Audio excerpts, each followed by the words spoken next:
ବଡ ବିନମ୍ରତାର ସହିତ ଏଇ ଘଟଣା ଉପରେ ଭାବରେ ମୁଖ୍ୟ ପ୍ରଶାସକଙ୍କୁ ହଟାଗଲା ଏବଂ ଅରବିନ୍ଦ ପାଢୀଙ୍କୁ ମୁଖ୍ୟ ପ୍ରଶାସକରେ ଅଣାଗଲା।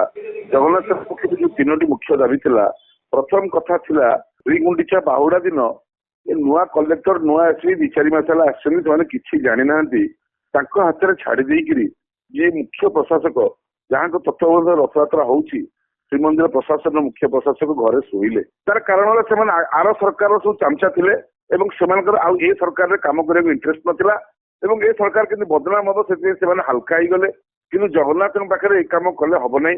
କୋଉ ସରକାରକୁ ଅନେଇକି ଜଗନ୍ନାଥଙ୍କ ରଥଯାତ୍ରା ହୁଏ ନାହିଁ ବା ତାଙ୍କର ଯାନିଯାତ୍ରା ହୁଏ ନାହିଁ, ସିଏ ନିଜେ ସରକାର। ତେଣୁ ଯୋଉ ଅହଙ୍କାର ସେ କରିଥିଲେ, ମତେ ଯୋଉଦିନ ଆମେ ଏତଲା ଦେଲୁ ମତେ ଜଣେ ସେଠି କହିଲେ ତାଙ୍କ ଇଏରେ ସିଏ ଚାକିରି କଣ, ସିଏ ରାଜା ଲୋକ, ଦିଲ୍ଲୀରେ ତାଙ୍କର 6ଟା କୋଠା ଆଉ ଏତେ ଜମି, ଦିଲ୍ଲୀରେ ସିଏ ବହୁତ କୋଟିପତି ଲୋକ, 100 କୋଟି ଲୋକ, ଅମୁକ ସମୁକ ବହୁତ ଶୁଣିଲି।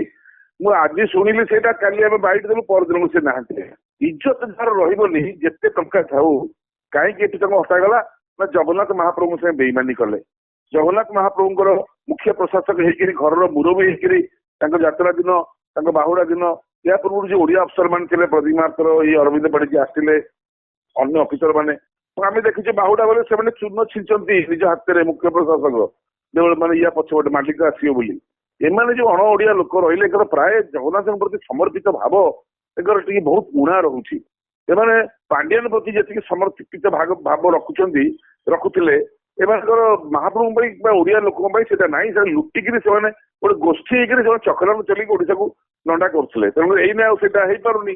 ତେଣୁ ସେ ଚାହୁଁଛନ୍ତି ଏଇ ସରକାର କିନ୍ତୁ ବଦନାମ ହେଇଗଲେ ପୁଣି ପୁରୁଣା ସ୍ୱାମୀ ଆମର ଆସିଯିବ। ଆଉ କଣ, ପୁରୁଣା ସ୍ୱାମୀ ଆସିଗଲେ ପୁଣି ତୁ ତ ମୁତିରେ ହେସ କାହିଁ ପାଇଁ ଧୋଇବା ନୀତିରେ ପୁଣି ଲୁଟ ଆରମ୍ଭ କରିବେ। କିନ୍ତୁ ସେ ଜାଣିନାହାନ୍ତି ଜଗନ୍ନାଥଙ୍କ ମାଡ କଣ। ଇଏ କିଛି ହେଇନି, ଗିରଫ ହବା ଦରକାର। ଆକ୍ଚୁଆଲି ତାଙ୍କୁ ଟ୍ରାନ୍ସଫର କଣ କରିଦେଲେ, ତାଙ୍କୁ ସସ୍ପେଣ୍ଡ କରିବା କଥା। ତମେ ଯୋଉ ଦାୟିତ୍ୱରେ ଅଛ, ତମେ ଚାକିରିରୁ ଦରମା ପାଉଛ ନା, ତମେ ଅଛ ମହାପ୍ରଭୁଙ୍କର ମୁଖ୍ୟ ପ୍ରଶାସକ। ମହାପ୍ରଭୁଙ୍କର ସାରା ବିଶ୍ୱର ସବୁଠୁ ବଡ ଯାତ୍ରା ହଉଛି ବାହୁଡା ଯାତ୍ରା। ପହଣ୍ଡିରେ ତମେ ରହୁନ, this is negligence of the duty. Suspend ନ କରି ତାଙ୍କୁ କାହିଁକି ଟ୍ରାନ୍ସଫର କରାଗଲା, ଏଟା ସରକାର ପାଖରେ ଦାବି ରହିଲା। ଏ ପ୍ରେମ କଣ ପାଇଁ? ତମେ ଚୋର ମାନଙ୍କୁ ପୁଣି ନେଇକିରି ଅଲଗା ଅଲଗା ଜାଗାରେ କଣ ରଖୁଛ, ତାଙ୍କୁ ସବୁ ବିଦା କର ଏଠୁ। ସେମାନେ ଓଡିଶାଟାକୁ ଲୁଟିଛନ୍ତି, ଏମିତି ଲୋକଙ୍କୁ କଣ ଖାଲି ଟ୍ରାନ୍ସଫର କରିଦେଲେ ଚଳିବ? ଏକ। ଦ୍ୱିତୀୟ କଥା, ଯୋଉମାନେ ଏଥିରେ ଦାୟୀ ରହିଛନ୍ତି ଯିଏ ହେଇଥାନ୍ତୁ, ସବୁ ଫୁଟେଜ ଅଛି। ନୀଳାଦ୍ରି ବିଜେ ପରେ ସ୍ୱତନ୍ତ୍ର ଭାବରେ ଏଟାକୁ ବିଚାରକୁ ନିଆଯିବ।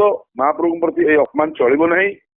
ଯିଏ ବି ଟିକେ ଦାୟିତ୍ୱହୀନ ହେଇଛି, ଆଗକୁ ପୁଣି ଦାୟିତ୍ୱହୀନ ହେଇଯିବ ନା। ଦୃଷ୍ଟାନ୍ତ ମୂଳକ ଦଣ୍ଡ ହବା ଦରକାର। ଏବଂ ମହାପ୍ରଭୁଙ୍କ ପାଇଁ ଯୋଉ ବାର୍ଗେନିଂ କରିକି ଯୋଉ ଟଙ୍କା ପଇସା ମାନେ ବ୍ଲାକମେଲ କରି ନଉଛନ୍ତି, 3 ବର୍ଷ ପର୍ଯ୍ୟନ୍ତ ଏଗୁଡା ସବୁ ବନ୍ଦ ହବା ଦରକାର।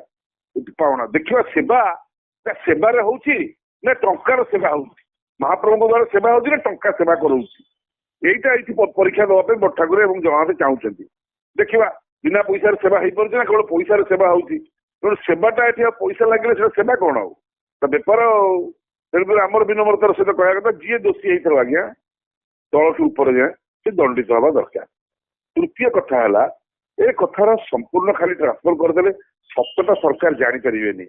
ଷଡଯନ୍ତ୍ର ନୁହେଁ ତ, ସବୁ ପୁରୁଣା ଲୋକମାନେ ଅଛନ୍ତି, ପୁରୁଣା ସରକାରର ଚାମଚାତକ, ଏଇଟା ଷଡଯନ୍ତ୍ର ବି ହେଇଥାଇପାରେ।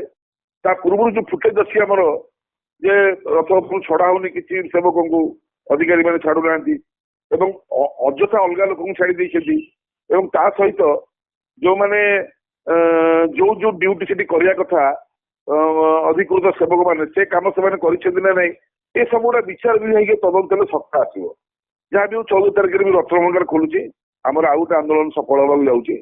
ଆମେ ରତ୍ନଭଣ୍ଡାର ମୁଖ୍ୟ ବିଚାରପତି କହିବୁ, ଯିଏ ଅଛନ୍ତି ତାଙ୍କର ଅଧ୍ୟକ୍ଷ, ରତ୍ନଭଣ୍ଡାର ଗଣତି ମଣତି ସରିଲା ପରେ ସାଙ୍ଗେ ସାଙ୍ଗେ ଯୋଉ 522ଟା ରୂପା ଇଟା ଇମାର ମଠରୁ ବାହାରିଥିଲା, 12/12/2015 ମସିହାର ସୁପ୍ରିମକୋର୍ଟଙ୍କ ନିର୍ଦ୍ଦେଶ ମତେ ମଠର ସମ୍ପତ୍ତି ସବୁ ଜଗନ୍ନାଥଙ୍କ ସମ୍ପତ୍ତି।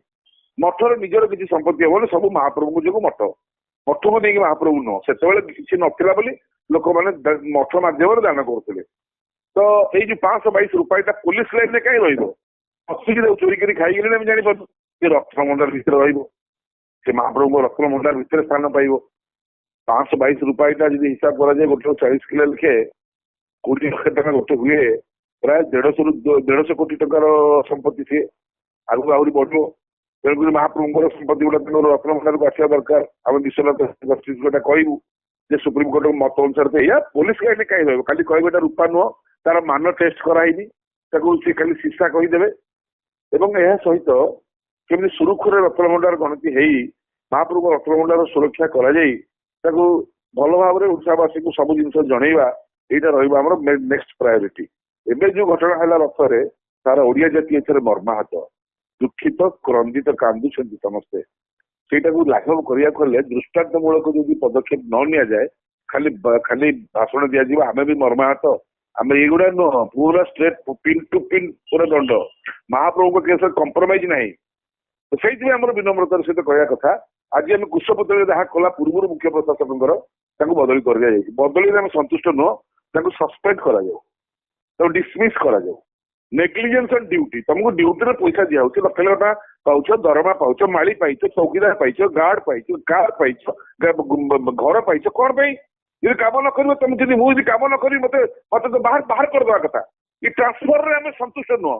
ଇଏ ଚିରା ଚରିତ ତୁ ତ ମୁତୁରି ମୁଁ ତ ମୁତୁରି ଏସ କାହିଁ ପାଇଁ ଧୋଇବା, ସେ ନୁହଁ, ସସ୍ପେଣ୍ଡ କରାଯାଉ। ଆଉ ଗୋଟେ ବିନମ୍ରତାର ସହିତ କହିବା କଥା, ନମସ୍କାର ସହିତ ଆମେ ନ ଆଗେଇଲେ ସରକାରୀ ମନ୍ତ୍ରୀ ମାନେ ଜାଣିନାହାନ୍ତି ଆବାକାବା ହଉଛନ୍ତି। ଜଗନ୍ନାଥଙ୍କ ଉପରେ ଯେତେବେଳେ ଆପଣଙ୍କୁ ହଠାତ୍ କିଛି କହିବାକୁ ପଡୁଛି ସମସ୍ୟା ବେଳେ, ଆପଣ ହଠାତ୍ ଦେଇଦିଅନ୍ତୁନି। ଗବେଷକ ମାନଙ୍କୁ ଏବଂ ଲୋକମାନଙ୍କୁ, ତୀର୍ଥଗୁରୁ ମାନଙ୍କୁ ବା ନିଜର ଏମାନେ ପଚାରିକିରି କୋଉଟା ଠିକ ଧାର୍ମିକ କଥାରେ ତାକୁ ହଠାତ୍ ଆପଣ କହିଦେଲେ ବହୁତ ଲୋକ ଆପଣଙ୍କୁ ବିରୋଧୀ ହେଇଯାଉଛନ୍ତି, ସାରା ରାଜ୍ୟ ବିରୋଧୀ ହେଇଯିବ ଯଦି ଆପଣ କହିଦେବେ ଏଟା ତାଙ୍କ ଲୀଳା। ଆରେ ଲୀଳାଟା ମାନବ ସମାଜର କଲ୍ୟାଣ ପାଇଁ ହୁଏ, ନିଜେ ପଡିକି ଗୋଡ ହାତ ଭାଙ୍ଗିବା ପାଇଁ କେବେ ଲୀଳା ନୁହଁ। ଇଟ୍ is not Leela, eat is ତ୍ରୁଟି, ଏଟା ଅସାବଧାନତା, ଏଟା ଅହଙ୍କାରୀ, ଏଟା ଷଡଯନ୍ତ୍ର। ୟାର ତଦନ୍ତ ହେବା ଦରକାର। ସଟକି ଖସିଯିବା ପାଇଁ ଲୀଳା ତାଙ୍କ ଇଚ୍ଛା। ସତେକି ମୁଖ୍ୟ ପ୍ରଶାସକଙ୍କୁ ଜଗନ୍ନାଥ ସ୍ୱପ୍ନରେ ଜଣେଇଥିଲେ ବଳଭଦ୍ର ଯେ ମୋର ଇଚ୍ଛା ମୁଁ ପଡିଯିବି, ନିଜେ ନ ରହିକିରି କହୁଛନ୍ତି ତାଙ୍କ ଇଚ୍ଛା। ଯାହା ବି ହଉ, ତଥାପି ମହାପ୍ରଭୁଙ୍କ ପାଖରେ କ୍ଷମା ଅଛି, ଦୟା ଅଛି। କିନ୍ତୁ ଓଡିଆ ଜାତିର ଯେତେବେଳେ ଯାତ୍ରା ହଉଛି, ଓଡିଆ ଜାତିର ସ୍ୱାଭିମାନରେ ଯେତେବେଳେ ମାଡ ହେଇଛି, ଏଠି ଦଣ୍ଡ ଦରକାର, ଏଠି କମ୍ପ୍ରମାଇଜ ନାହିଁ। ଏ ଦଣ୍ଡ ନ ହବ ଆଗକୁ ପୁଣି ଅସୁବିଧାରେ ପଡିବେ ମାନେ, ଏବଂ ସେଥିପାଇଁ ସେଇମାନେ ନିଜେ ଦାୟୀ ରହିବେ। ଜୟ ଜଗନ୍ନାଥ, ନମସ୍ତେ, ଭଲରେ ରୁହନ୍ତୁ ସମସ୍ତେ।